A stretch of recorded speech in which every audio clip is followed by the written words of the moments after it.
नमस्कार. आज आपण बनवणार आहोत इडली पात्रातील सॉफ्ट आणि स्पंजी असा बेसन पिठाचा ढोकळा। हा ढोकळा इडली पात्रात एकदम मऊ लुसलुशीत, जाळीदार व एकदम झटपट तयार होतो। चला तर मग सुरू करूयात आपली आजची रेसिपी। सर्वप्रथम आपण इथे 2 वाट्या बेसन पीठ चाळणीच्या साहाय्याने चाळून घेऊ।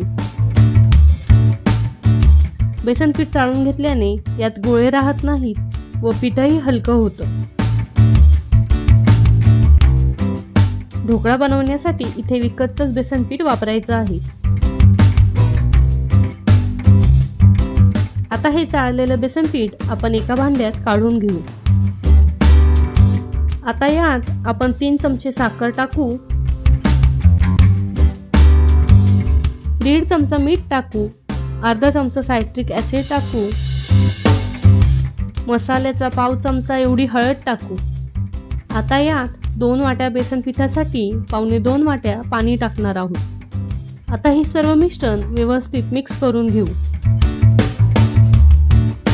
हे सर्व मिश्रण मिक्स करताना एकाच दिशेने फेटायचं आहे।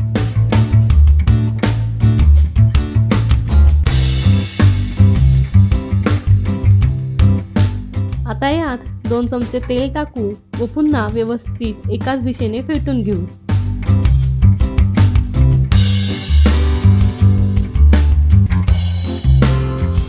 आता हे मिश्रण झाकण ठेवून 10 ते 15 मिनिटे भिजत ठेवू।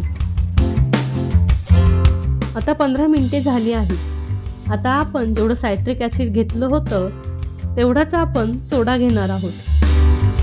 यात आपण आता थोडं पाणी घालू म्हणजे सोडा ॲक्टिव्ह होईल। आता हा सोडा आपण मिश्रणात घालू व एकाच दिशेने हे मिश्रण 2 ते 3 मिनिटे व्यवस्थित फेटून घेऊ। हळूहळू मिश्रणाचा रंगही बदलेल व मिश्रण दुप्पट होईल।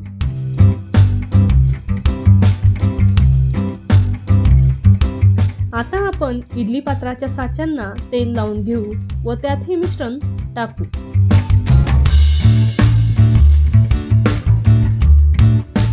उरलेल्या साच्यांनाही सेम या पद्धतीने तेल लावून घेऊ व त्यात मिश्रण भरून घेऊ।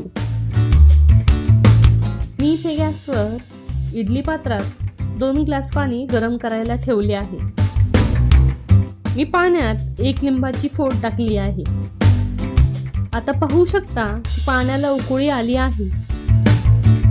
आता हे इडली पात्राचे साचे एक एक करून आपण इडली पात्रात ठेवू व इडली पात्राला झाकण लावून 15 मिनिटे मोठ्या आचेवर आपण वाफवून घेऊ। आता 15 मिनिटे झाली आहे।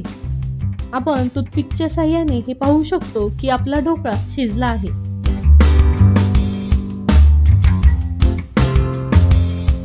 तुम्ही पाहू शकता की आपला ढोकळा किती सॉफ्ट आणि जाळीदार झाला आहे। आपला ढोकळा थंड होत आहे तोपर्यंत आपण फोडणी बनवूयात। त्यासाठी मी कढईमध्ये 2 चमचे तेल टाकले आहे। तेल गरम झाल्यावर आपण त्यात 9 ते 10 कढीपत्त्याची पाने, 1 मसाल्याचा चमचा मोहरी व 1 हिरवी मिरची टाकू व व्यवस्थित परतून घेऊ। आता आपण यात चिमूटभर मीठ, 2 चमचे साखर टाकू व 1 वाटी पाणी ओतू आणि पाण्याला चांगली उकळी आल्यावर आपण गॅस बंद करू। आता ही फोडणी आपण ढोकळ्यावर टाकून घेऊ। अशा प्रकारे तयार आहे आपली ढोकळा इडली। तर आजचा व्हिडिओ आपणास कसा वाटला हे आम्हाला कमेंट बॉक्समध्ये नक्की कळवा व आमच्या चॅनलला लाईक, शेअर आणि सबस्क्राईब करायला विसरू नका। धन्यवाद।